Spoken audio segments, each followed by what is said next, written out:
Dear students, आज हम लोग का टॉपिक है forced vibration with coulomb damping. अब कूलम्ब डैम्पिंग का नाम सुनते ही अपने को याद आ रहा होगा जब हम लोग डैम्पिंग पढ़े थे। बेसिकली इस डैम्पिंग में डैम्प्ड फ्री वाइब्रेशन में there are 4 types of basically damping: viscous damping, structural damping, Coulomb damping and interfacial damping. ये फोर्स्ड वाइब्रेशन नहीं था बल्कि फ्री वाइब्रेशन था। और इस फ्री वाइब्रेशन में भी हम लोगों ने देखा था ये viscous damping, structural damping, coulomb and interfacial damping. जब वहाँ पे कूलम्ब डैम्पिंग हम लोगों ने देखा था तो कूलम्ब डैम्पिंग में हम लोगों ने ये इक्वेशन डेराइव किया था।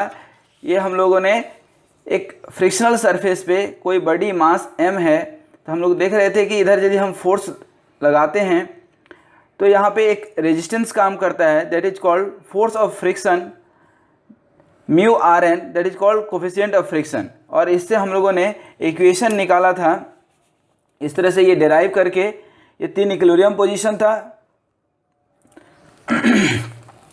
ये हमारा राइट साइड डायरेक्शन में जब हम फोर्स लगाएंगे तो लेफ्ट साइड में फ्रिक्शनल फोर्स काम करेगा और ये लेफ्ट साइड में लगाएंगे तो राइट साइड में। इस तरह से ये इक्वेशन डिराइव किए थे हम लोग। ये इसका स्टैंडर्ड सॉल्यूशन था और ये इक्वेशन डिराइव हो करके हमारा कुछ इस तरह का फॉर्मूला निकला था जो अभी आप देखेंगे।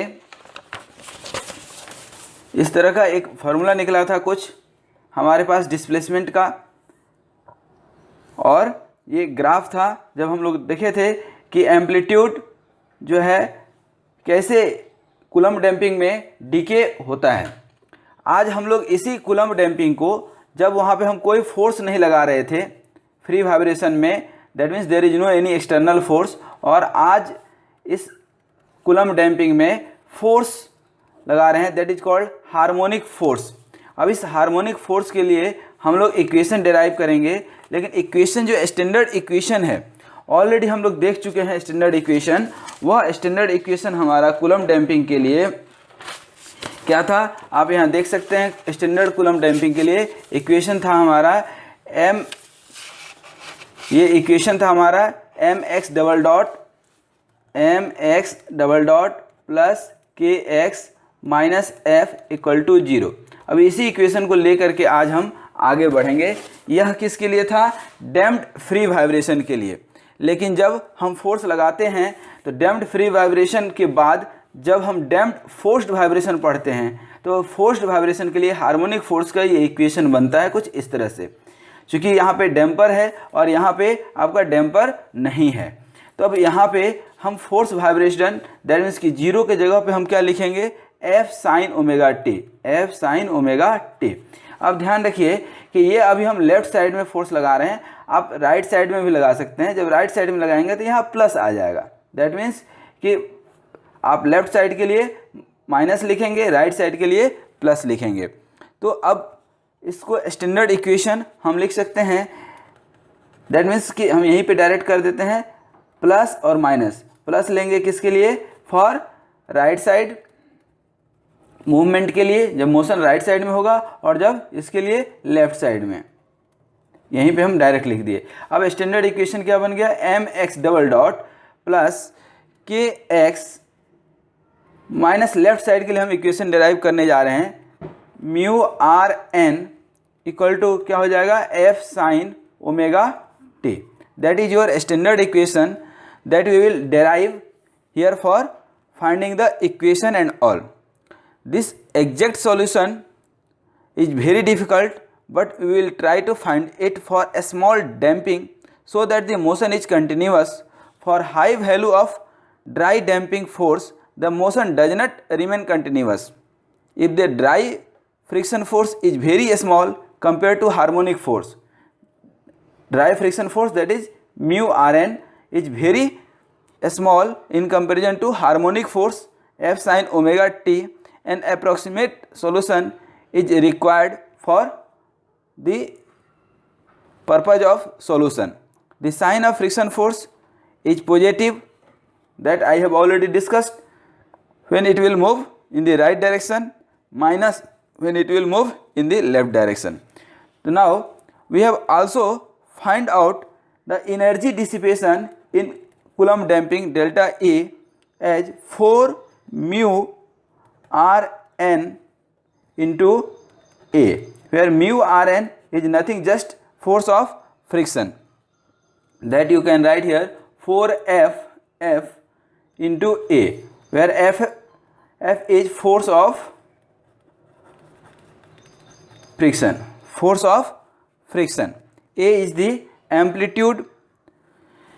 In case of equivalent damping equation dissipated during viscous damping, now we can go for the viscous damping equation,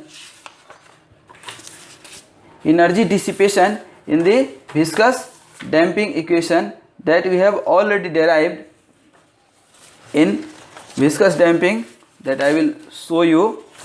This is the viscous damping, and we have obtained the coefficient of damping, and this is the damping equation delta E that you can see here, pi c a square omega, that I will write here directly for the viscous damping.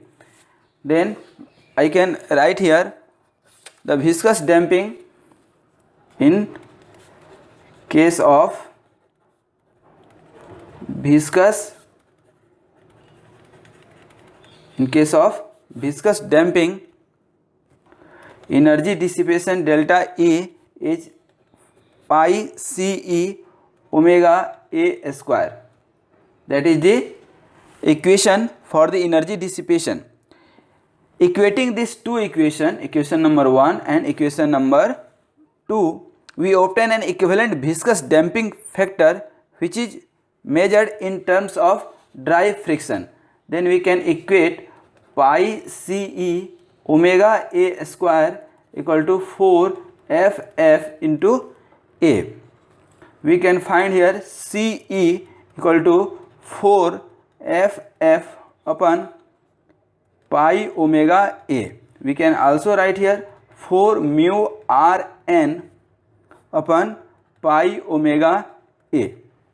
This is your equation for the CE, that means equivalent damping factor in comparison to viscous damping to dry friction. Now the important equation that we have to derive, यहाँ तो अभी हम लोग सिर्फ CE निकाले हैं अभी.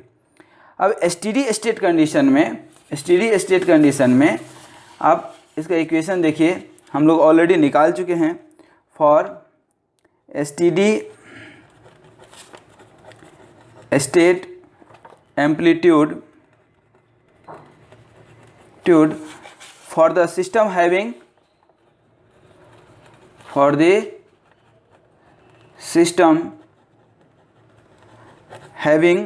viscous damping, उसके लिए हम लोग निकाले थे A equal to F by के.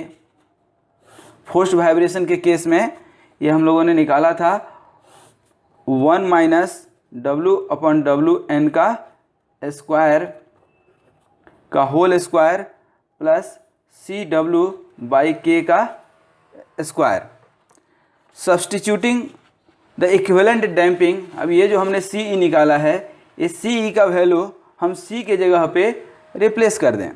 जब हम ये रिप्लेस करते हैं तो ये देखते हैं कि क्या आ रहा है, F बाई के और square root of 1 minus W by WN का स्क्वायर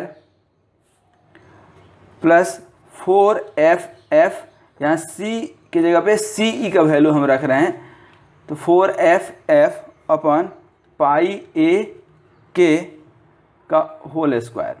क्योंकि यहाँ रफ में देख लीजिए थोड़ा सा कैसे आ रहा है, यहाँ पे CW बाई के था, C की जगह पे CEW बाई के हो जाएगा, और CE की जगह पे रख रहे हैं 4FF by pi WA into W by के. तो W से W कैंसिल हो जाएगा, तो क्या हो जाएगा 4FF बाई पाई A के, जो कि हमने यहाँ पे लिखा है. अब यहाँ पे कुछ इम्पोर्टेंट कंक्लूजन निकलेगा. This equation contains A within the radical that f by k, जब हम इसको कुछ कॉमन लेकर के ऊपर कन्वर्ट करें, f by k को हम यहाँ पे नीचे ले लेते हैं, a by f by k को हम नीचे ले लिए, तो ये इक्वेशन हमारा बन जाएगा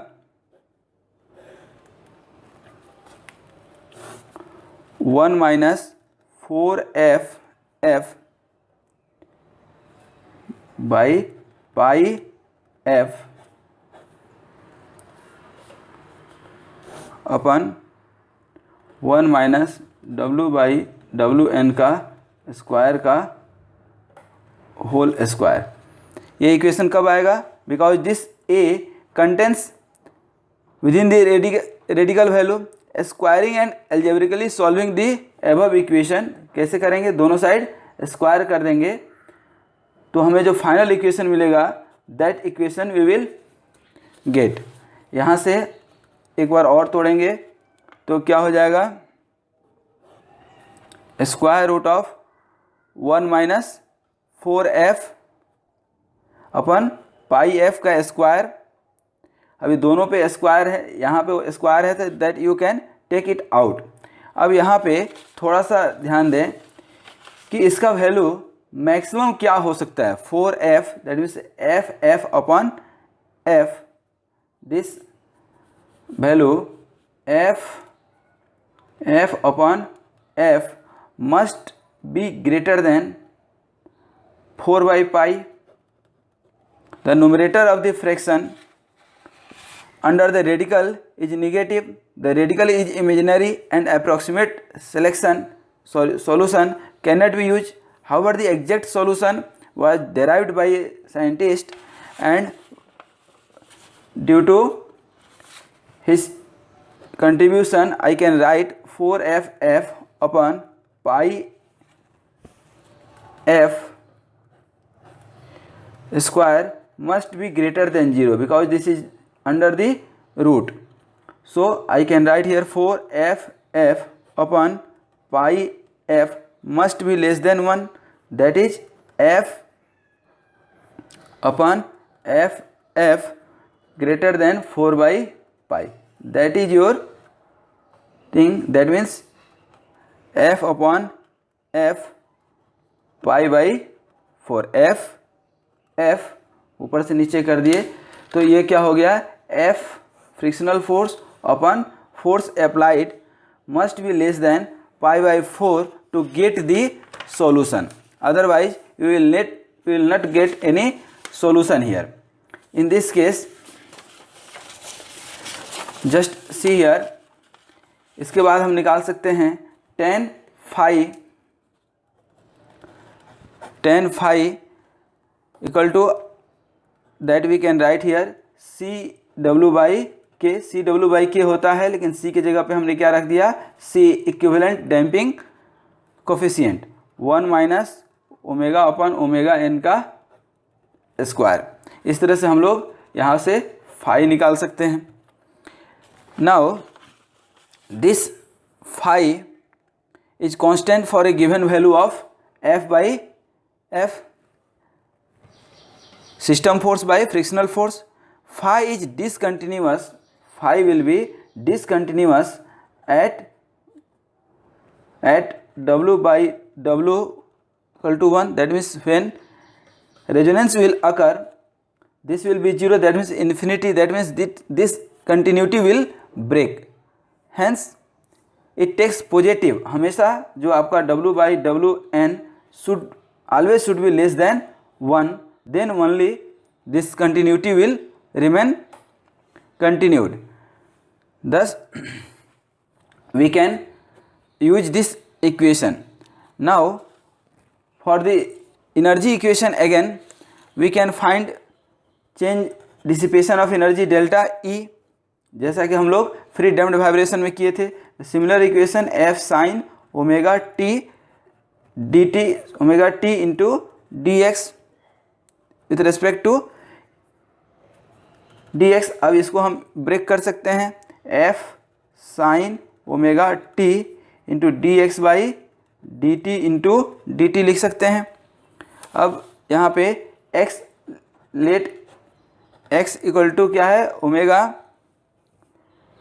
ए sine omega T minus phi, तो D X by D T क्या रख सकते हैं यहाँ पे हम, A omega cos omega T minus phi रख सकते हैं। अब इस x D X by D T का वैल्यू यहाँ पे हम रख करके जब सॉल्व करेंगे तो हमको जो फाइनल डेल्टा ई आएगा, डेल्टा ई जो आएगा हमारा pi F A sine phi, that will be your final energy dissipation for the forced vibration.